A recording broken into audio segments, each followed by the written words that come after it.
My name is Elara Quinn. I'm 30 years old. 3 weeks ago, my husband slapped me in front of 500 guests at our anniversary gala, and people laughed.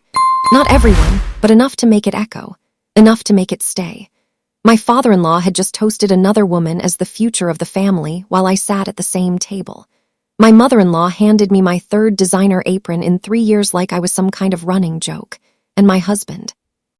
He was holding that woman's hand under the table while telling me to smile. When I stood up to speak, his wedding ring split my lip. What they didn't know was that I had already decided something. What they didn't know was that 2 words I was about to send would end everything they thought they controlled. Before that night, I believed love could survive disrespect. I believed patience meant strength. I believed if I stayed quiet long enough, things would change. 4 years earlier, when I first walked into the Ashford estate, I was hopeful. I wore a simple dress, brought a homemade pie, and tried to belong in a world that made it clear I didn't. Lucas's mother looked at me like I was temporary. His father didn't even hide his judgment. When I told them my father worked in automotive, they translated that into something small, something beneath them. Lucas laughed, softly, briefly, but he laughed. That was the moment I made a decision that would shape everything that followed. I chose not to tell him who my father really was. I wanted to know if he would love me without the weight of what I came from. What I didn't tell them was that my father, Daniel Quinn, wasn't just a mechanic. He started that way, yes, but he built something massive from nothing. Over decades, he turned grease and grit into a financial empire. Quietly, patiently, the kind of power that doesn't announce itself, the kind that lets people underestimate it. My mother had taught me that lesson before she died. Let them underestimate you, because it costs you nothing and gives you everything.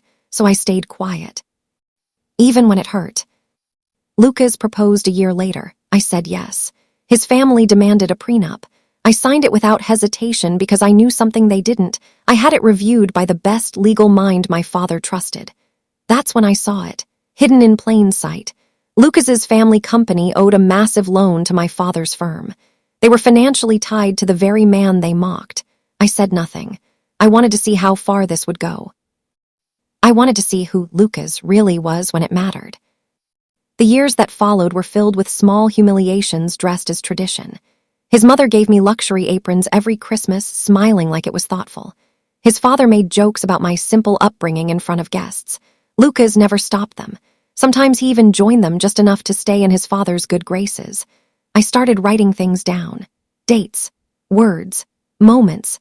Not because I had a plan, but because I needed to remember that it was real, that I wasn't imagining it. By the time the anniversary gala came, I already knew something was broken. 500 people filled that ballroom. Wealth, influence, reputation, all on display. I sat at the edge of the table while Lucas sat close to Vanessa Hale. She fit their world perfectly. She was everything they wanted him to have. Their hands kept finding each other under the table, and no one said a word. Not even me. Not yet. His father stood up and gave a speech about legacy, about the future, about alliances. And when he spoke about what comes next, his eyes rested on Vanessa. Not me, never me. The message was clear. Then came the final insult. Another apron. Laughter followed, louder this time, easier. I folded it carefully and placed it beside my plate. Something inside me went quiet, not broken, just settled. Lucas leaned toward me and told me to smile, said it was just business. That word stayed with me. Business. That's when I realized that to them, I wasn't a person. I was a placeholder. Something temporary until something better came along. So I stood up, I spoke calmly, I didn't raise my voice. I simply told the truth, about the disrespect, about the silence, about the woman sitting beside my husband. The room shifted, you could feel it. People started paying attention. Some looked uncomfortable. Some started recording. Lucas panicked. He told me to sit down. I didn't.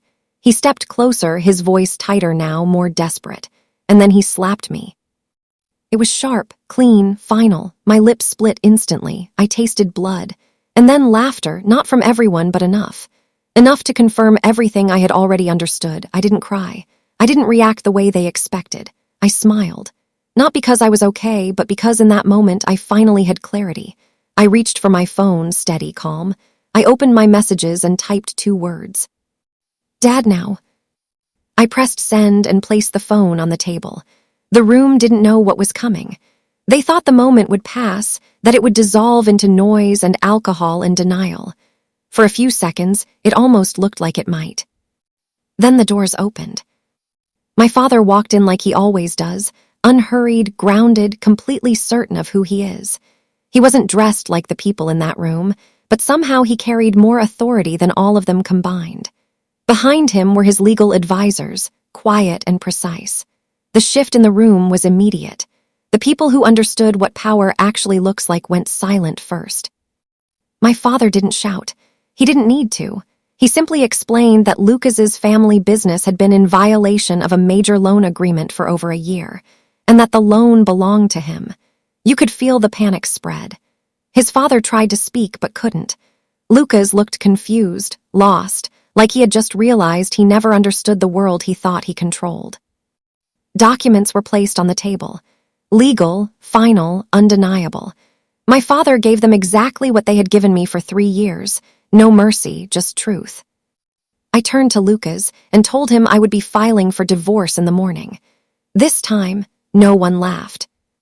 Everything unraveled quickly after that. Within days, leadership changed. Investigations began. Their empire started collapsing under the weight of its own arrogance. And me, I walked away, not angry, not broken, just done. Months later, I opened a legal aid center in my hometown, named after my mother. A place for people who don't have power, who don't have voices in rooms like that one. Because that's what mattered in the end. Not revenge, not proving anything to them, just choosing not to stay where I wasn't respected. If there's one thing I learned, it's this. When people treat you like you're small, don't waste years trying to prove you're not. Let them believe it. Let them get comfortable. And when the moment comes, when it's clear, undeniable, stand up once. That's enough.